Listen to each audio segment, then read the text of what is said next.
Quiero comenzar compartiéndoles el hecho de cuando iba a mi natal Veracruz y veía a los delincuentes operando en las vialidades sin que nadie les diga nada, a la vista de todos. Obviamente era un panorama triste, era un panorama de inseguridad.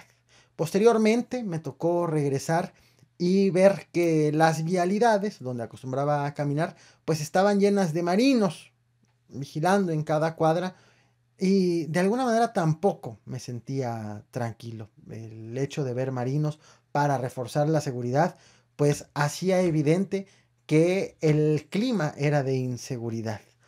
Pareciera que nada me conformaba, que nada me satisfacía, si ver a los delincuentes o ver a las autoridades. Algo ocurrió similar en el metro de la Ciudad de México. La Guardia Nacional ha iniciado un operativo y un grupo de ciudadanos está en contra de eso porque consideran que, pues, lejos de sentirse seguros, se sienten inseguros.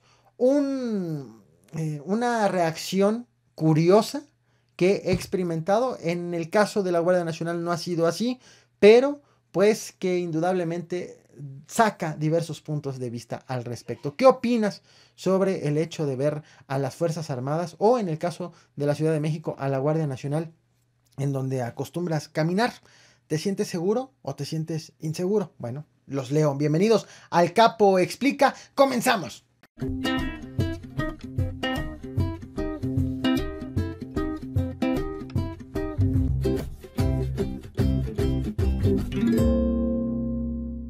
El gobierno de Andrés Manuel López Obrador va contra la red de corrupción que hizo posible la estafa maestra.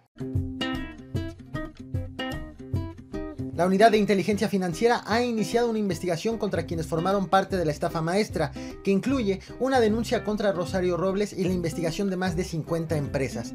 Mientras las indagatorias avanzan, los acusados ya preparan su defensa y sus amparos. Este video lo voy a dividir en tres partes. Primero vamos a recordar qué es la estafa maestra. Posteriormente revisaremos qué es lo que está investigando el gobierno de Andrés Manuel López Obrador y la Fiscalía General de la República. Y por último, hablaré acerca de la defensa principalmente de Rosario Robles ante las imputaciones en su contra. Así que en torno del caso de la estafa maestra, viene precisamente este nombre que se lo dieron a través de una investigación periodística que fue elaborada por Animal Político y Mexicanos contra la Corrupción y la Impunidad. Esta investigación periodística lo que hizo fue interpretar información que ya estaba disponible por la Auditoría Superior de la Federación, pero pues que de alguna manera había quedado allí en el limbo. Se habla de un desvío millonario por 5.875 millones de pesos, orquestados estos desvíos desde las secretarías encabezadas principalmente por Rosario Robles. Estamos hablando de que en una primera instancia desde la Sedesol y posteriormente desde la Sedatu. Recordemos que ella estuvo en estas dos secretarías durante el gobierno de Enrique Peña Nieto. Posteriormente también se involucra en esta red de corrupción a empresas, a servidores públicos, a Pemex mismo, a la Secretaría Nacional, a la Secretaría de Comunicaciones y Transportes, al Banco Nacional de Obras y a varias universidades públicas por formar parte de esta red que permitieron los desvíos. El modus operandi fue de alguna manera similar y llama la atención que se detectó el mismo modus operandi cuando Rosario Robles estaba en la Sedesol y cuando se va a la Sedatu se replica ese mismo modus operandi y es por eso que se señala a Rosario Robles como la cabeza de toda esta red de la estafa maestra. El modus operandi es el siguiente: el gobierno o cualquier dependencia, cualquier instancia, pongamos un ejemplo, la Sedatu, que fue la última secretaría que encabezó Rosario Robles, contrataba a empresas para la prestación de servicios o incluso para la compra de algunos insumos. Eran empresas o también a universidades públicas. Pero resulta que las contratadas no tenían la capacidad para satisfacer lo que se le estaba pidiendo. Y por lo tanto se veían obligadas a contratar, a esto se le llamaría una subcontratación. Ellas subcontrataban a otras empresas que presuntamente sí tenían la capacidad de realizar lo que se le estaba pidiendo desde el gobierno. De tal forma que pues así venía la escalerita. El gobierno contrataba a alguien y ese alguien subcontrataba a otro más que pudiera hacer estos servicios. El punto es que las empresas subcontratadas eran empresas fantasmas o con diversas irregularidades en sus constituciones. De tal forma que allí era en donde se fraguaba el desvío de recursos. Derivado de esta conformación del modus operandi, cuando el gobierno investigaba, pues, y también no nada más el gobierno, hubo muchísimas investigaciones periodísticas que así lo evidenciaron, que había desvíos de recursos, pero el problema era que los desvíos se quedaban registrados en las transacciones, en los acuerdos y en los contratos entre las empresas y universidades públicas contratadas con las empresas subcontratadas. Allí quedaban las anomalías, de tal forma que nunca llegaban las investigaciones al gobierno mismo. Por eso es que Rosario Robles pues estaba tranquila, porque ella decía que había contratado de manera legal a empresas formalmente constituidas y que si lo que esas empresas hicieron con las subcontratadas, pues entonces ese no era ya su problema. De tal forma que antes de que concluya el gobierno de Enrique Peña Nieto, se cerraron ciertos cabos para dejar impune el caso de la estafa maestra. Por ejemplo, la Secretaría de la Función Pública y la Procuraduría General de la República determinaron que ya habían agotado todo lo que podían hacer en torno a las investigaciones de la estafa maestra y que no había ningún más implicado en torno de ello. Fue por eso que hasta el último evento público vimos a un Enrique Peña Nieto dándole el respaldo, el espaldarazo a Rosario Robles, porque se iba Peña y dejaba el caso cerrado en las dependencias que en su momento iniciaron investigaciones. Fue así también como tuvimos frases épicas y que se les van a estar recordando tanto a Peña Nieto como a Rosario Robles. Por ejemplo, cuando Peña Nieto le dijo en un evento público: no te preocupes, Rosario. Rosario, no te preocupes.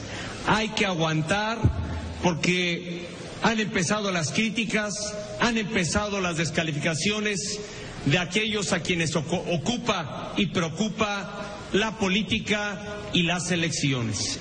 Y también tuvimos a una Rosario Robles diciendo: a mí que se me investigue hasta por debajo de las piedras. Yo no tengo absolutamente nada que temer ni nada que esconder. A mí que se me investigue hasta por debajo de las piedras. Esto es en cuanto a la estafa maestra se refiere y cómo cerró el gobierno de Enrique Peña Nieto. Pero llega el gobierno de Andrés Manuel López Obrador y se reactiva la investigación desde la Unidad de Inteligencia Financiera, un órgano que depende de la Secretaría de Hacienda, y la Unidad de Inteligencia Financiera está encabezada por Santiago Nieto, que se dedica precisamente a investigar cómo se mueve el dinero y en dónde hay irregularidades para proceder. De tal forma que la Unidad de Inteligencia Financiera ya integró una investigación y ya se lo llevó a la Fiscalía General de la República a cargo de Alejandro Hertz Manero. Ya le dio notificación de que hay irregularidades y en consecuencia la Fiscalía ha solicitado a un juez federal que cite a Rosario Robles. Ya está el citatorio, que este fue el que nos enteramos este 29 de julio de su existencia. La citaron para el 8 de agosto a que acuda a una audiencia en donde el juez le va a informar que la Fiscalía General de la República la está acusando de ejercicio indebido del servicio público, un delito que no amerita prisión preventiva de oficio.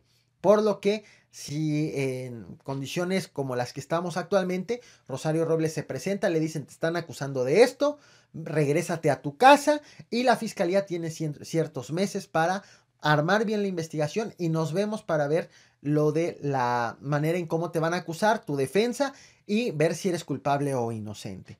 Sería en el mejor de los casos, en el sentido de que no hubiera algún acontecimiento adicional. Y además, Santiago Nieto ha informado, ha revelado que la Unidad de Inteligencia Financiera a su cargo no solamente está investigando a Rosario Robles, también está investigando a 50 empresas involucradas en los desvíos que formaron parte de la estafa maestra. Van también contra una red de servidores públicos o ex servidores públicos. Obviamente no ha detallado nada sobre esto, solamente ha dicho lo que estoy comentando, y también reconoció que todavía no congelan ninguna cuenta de alguna instancia, pero ya están analizando la información del sistema financiero. Aunque parece sorpresa esta investigación emprendida en contra de la estafa maestra en esta administración, en realidad no es novedad. El 6 de mayo, Alejandro Hertz Manero, el fiscal, informó que ya estaban investigando la estafa maestra por delitos de Estado y por delincuencia organizada. Por delincuencia organizada, por este delito, no amerita prisión preventiva de oficio. Es decir, esto revela que hay más investigaciones detrás de todo lo que sabemos hasta el momento. De tal forma que ha acumulado la Fiscalía 21 investigaciones diversas desde el 2015, las cuales ya está revisando también, y que va contra funcionarios de la Sedesol, de la Sedatu y de universidades. También, como parte de estas investigaciones que se están realizando últimamente, de noviembre a la fecha, la Fiscalía ha tenido 5 vinculaciones a proceso en contra de 5 personas, pero ha ocurrido que los jueces determinaron no procesar a 2 de estos imputados porque consideraron que no habían sido presentadas las pruebas suficientes, y la Fiscalía en su momento decidió ya no continuar el proceso con otros 2 porque consideró que necesitaba reformular las imputaciones. Las cosas, si las llevaba como estaban, pues iba destinado al fracaso, a que quedaran en libertad, porque no estaban bien integradas las investigaciones. Esto es en torno al gobierno actual y lo que ha estado realizando en estos últimos meses respecto de la estafa maestra. Vamos ahora con lo que ha dicho Rosario Robles en su defensa. De entrada hizo pública una carta que ya compartí en las redes sociales, pero aquí te la dejo. Si la quieres leer completa, ponle pausa. Pero Rosario Robles explica una serie y cuestiona una serie de actitudes de la Fiscalía y del hecho del documento que recibió del citatorio. Confirma que fue citada. Eso sí, dice, me citaron a la audiencia el 8 de agosto, pero hacen falta ciertos datos importantes en el citatorio, como que qué es lo que se me está imputando, por qué se me está acusando, por qué se me está citando. Y como Rosario Robles asegura que en el documento no dicen de qué se le acusa, aunque el citatorio es para que vaya y le digan de qué se le acusa, ella dice, no, pero me lo debieron haber dicho en el documento, no hasta el momento en que me presente físicamente. De tal forma que como no dice eso el documento, Rosario Robles considera que esto no le permite defenderse. No sabe defenderse de qué, contra qué o por qué motivo, porque en el documento no está. No puede empezar una defensa legal. Ese es parte de un argumento en que está queriendo usar en su favor. También criticó que se enteró de este citatorio a través de los medios de comunicación. Lo vio en el Caporal. Y no es cierto, no lo vio en el Caporal. O quién sabe, pero se enteró a través de los medios de comunicación. Y también dijo que la filtración de este citatorio es una violación a los derechos humanos y al debido proceso. Considera que se está violando el protocolo o las maneras como se debe de llevar a cabo este proceso en su contra. También lamentó que primero lo haya sabido la opinión pública, los suscriptores del Caporal, y posteriormente se haya enterado ella. También dijo que la Fiscalía General de la República no la citó previamente, porque recordemos, quien le está citando ahorita ya es un juez.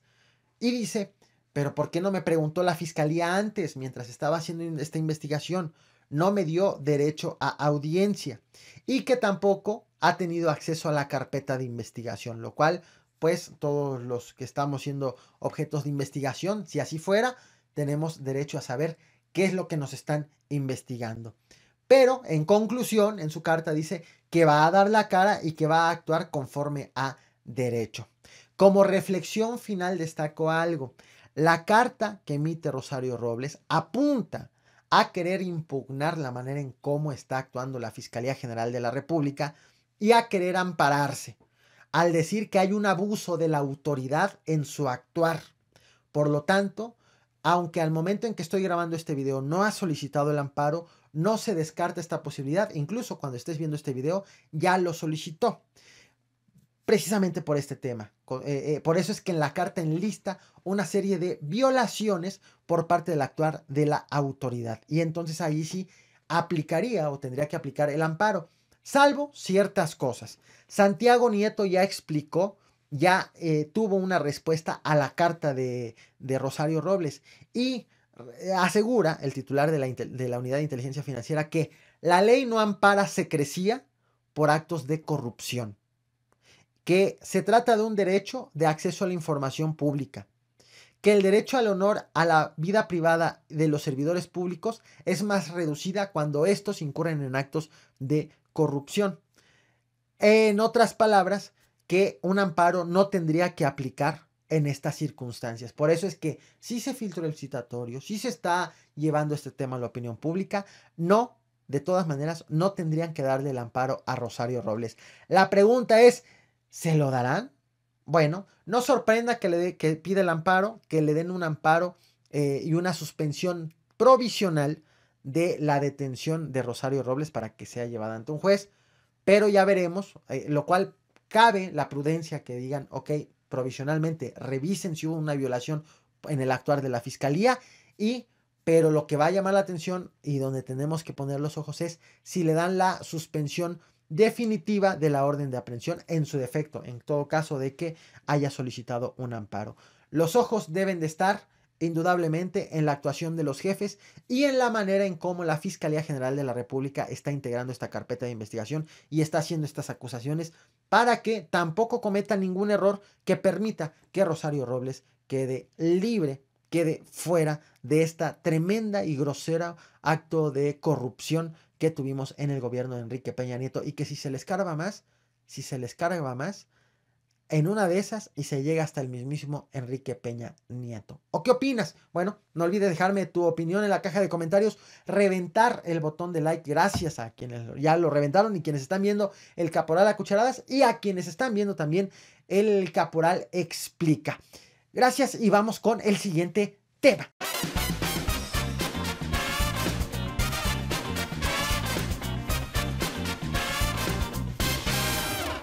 Ante los apagones registrados en Yucatán y recientemente en Baja California Sur, el director de la Comisión Federal de Electricidad, Manuel Bartlett, culpó a los gobiernos anteriores de haber dejado un desastre en materia de generación de energía. Aseguró que por instrucciones del presidente Andrés Manuel López Obrador van a ser construidas centrales para solucionar el abasto.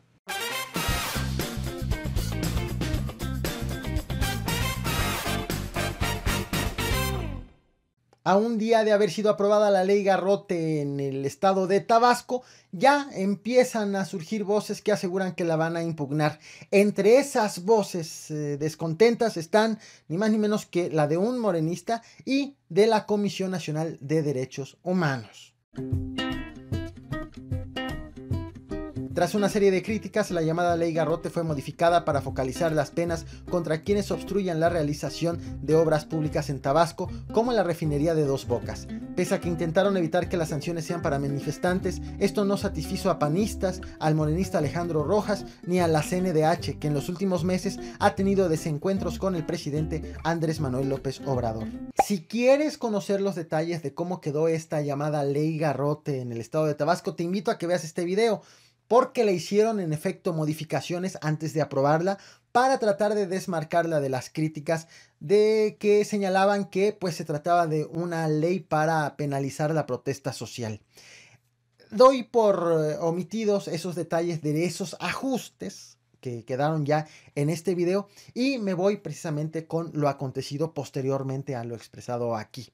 Este 30 de julio el presidente Andrés Manuel López Obrador, ya una vez aprobada esta ley, emitió su postura sobre la misma.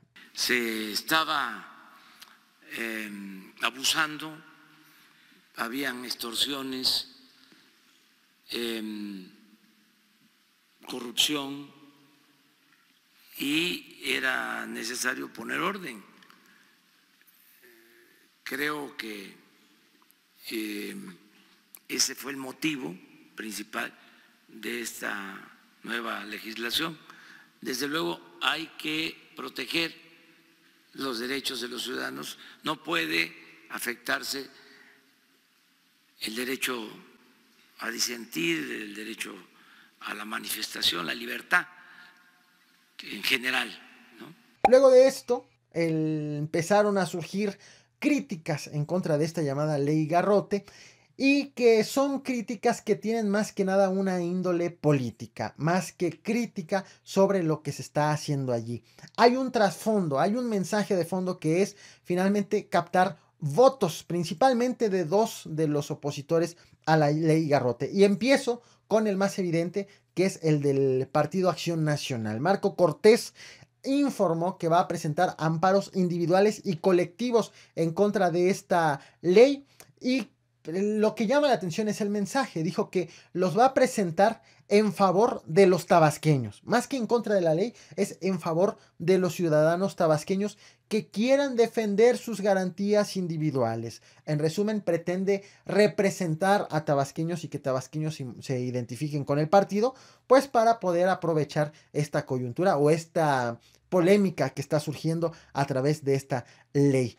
De la manera en que pretende hacerlo es poniendo en la página de internet del PAN los formatos necesarios para quienes quieran impugnar esta ley llamada Ley Garrote. Los formatos, ahí la gente va a poder entrar, va a poder escribir sus datos personales y entonces el PAN se va a encargar de llevarlas a las autoridades correspondientes para precisamente presentar estos amparos individuales y colectivos. Por este motivo, Acción Nacional va a poner a través de su portal de internet amparos individuales y colectivos en favor de los tabasqueños que quieran defender sus garantías constitucionales. Otro que se ha sumado a las críticas y que también tiene un trasfondo de votación en su favor es Alejandro Rojas Díaz Durán. Él es precandidato, aunque prácticamente se perfila como un candidato a la dirigencia nacional de Morena. Recordemos que él es quien sustituiría a Ricardo Monreal en la Cámara de Senadores en caso de que este falte. Y también fue coordinador de los asesores de Ricardo Monreal, cargo al que renunció para empezar a hacer campaña a nivel nacional entre los morenistas y buscar votos en su favor con miras a la renovación de la dirigencia del partido. Alejandro Rojas dijo que esta reforma es inconstitucional y autoritaria, que pues, parte de la crítica es que le dan más años de cárcel a un manifestante que a un violador y que a un asesino. Y aprovechó dentro de esta crítica para decir que a Jade Kolpolensky pues erró al apoyar esta llamada Ley Garrote por apoyar tanto la ley como a los diputados de Morena de Tabasco que lo aprobaron. Aseguró que va en contra de los principios democráticos y progresistas de Morena y que también evidencia una línea autoritaria de algunos cuadros, de algunas figuras morenistas como Jade Kolpolensky, Berta Luján y Mario Delgado. Precisamente los tres que han sonado en algún momento para ser también candidatos a la dirigencia nacional. Jade Kolpolensky recientemente dijo que ya no va, pero se bajó ella del ring y se subió Mario Delgado. Como mencionaba, tiene toda la pinta de ser más que una protesta genuina, una situación meramente política para jalar votos de los descontentos en Morena con la administración o con la gestión, la labor que está haciendo Jade Kolpolensky al interior del partido. Y otra de las voces que ha estado en contra de esta ley Garrote es ni más ni menos que la Comisión Nacional de Derechos Humanos, que está presidida por Luis Raúl González Pérez. El Ombudsman Nacional ya informó que analiza presentar acciones de inconstitucionalidad contra 3 leyes, no nada más la ley Garrote, sino también contra lo que llama la ley Bonilla, que es la ampliación de mandato de Jaime Bonilla, el gobernador electo en Baja California, y también en contra de la extinción de dominio, que ha sido criticada principalmente porque faculta a la autoridad para vender, para quedarse y deshacerse de los bienes asegurados a los delincuentes, incluso antes de que exista una sentencia. Ha precisado el ombudsman que tiene 30 días a partir de que se promulga la ley para hacer la revisión e impugnarla. Por lo tanto, todavía está dentro del periodo para impugnar la llamada Ley Garrote, que recientemente fue aprobada ayer, 29 de julio, para la Ley Bonilla, que esa todavía no ha sido publicada.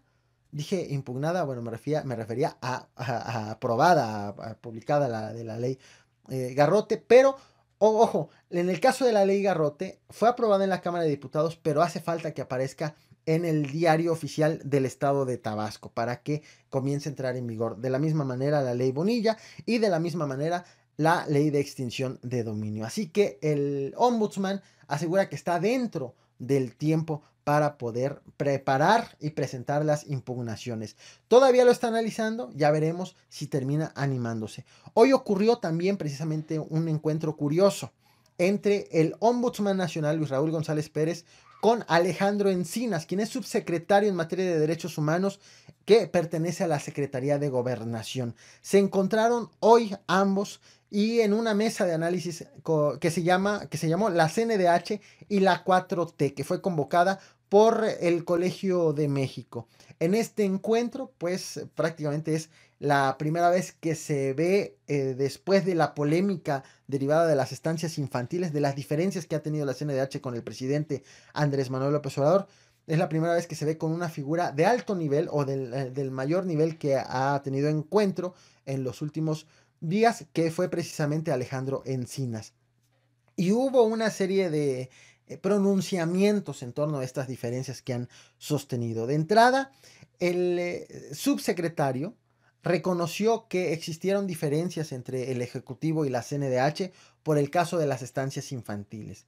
También dijo que aún así tiene el gobierno de Andrés Manuel López Obrador respeto a la autonomía de la Comisión Nacional de Derechos Humanos y que lo que menos quieren es la confrontación entre estos dos actores políticos, por lo que pues dijo no hay ningún problema, no hay ninguna rivalidad actualmente, pero sí criticó al ombudsman por haber emitido la recomendación por Ayotzinapa ya en el periodo, en la fase final del gobierno de Enrique Peña Nieto.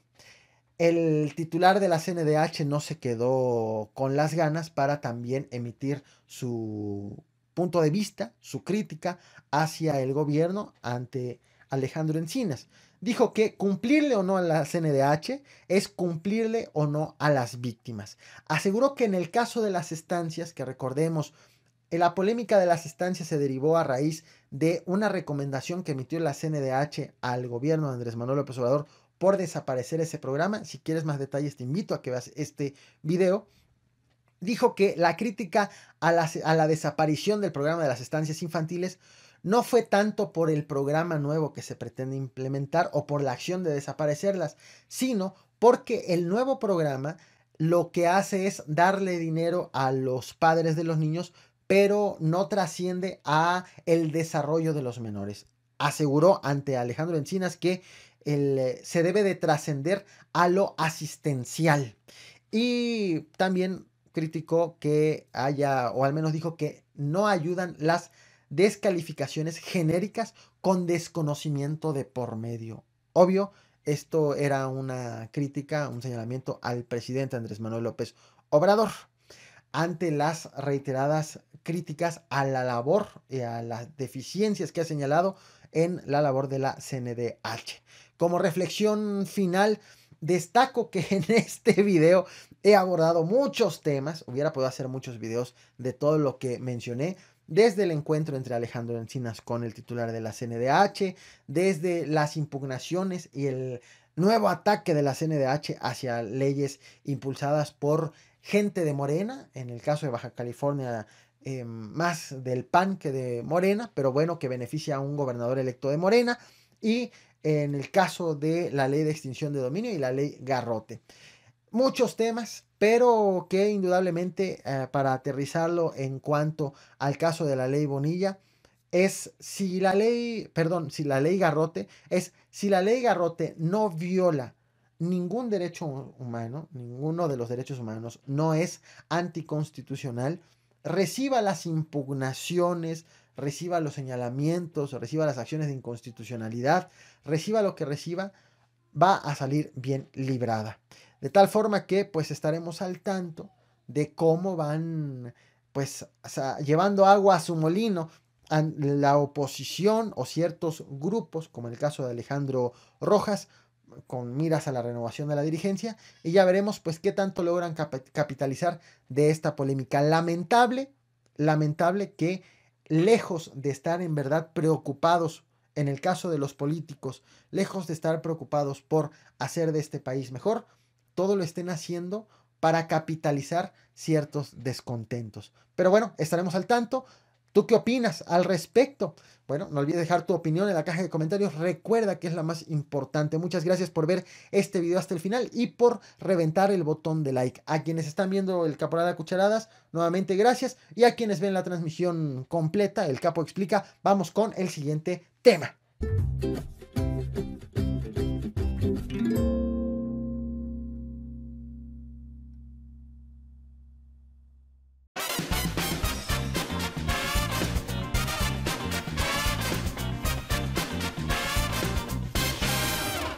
Después de más de una semana anunciando un paro nacional, este 30 de julio inició la protesta de médicos pasantes que realizan el servicio social en clínicas rurales del país. Representados por la Asamblea Mexicana de Médicos Pasantes en Servicio Social, acusaron a la Secretaría de Salud de reducir el presupuesto para el pago de becas. De no ser atendidos, han anunciado una marcha para el próximo jueves 1 de agosto.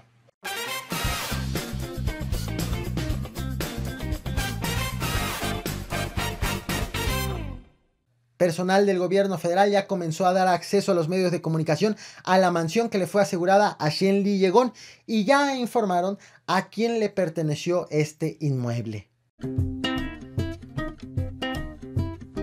El 10 de marzo del 2003, el empresario chino-mexicano Shenli Yegón compró una residencia en la Ciudad de México. 4 años más tarde, la PGR cateó el inmueble y aseguró $205.564.673, $17.306.520 y 201.460 euros. Vamos por partes. El caso Shenli Yegón ya tiene bastante tiempo y bien vale la pena desempolvar un tanto al respecto.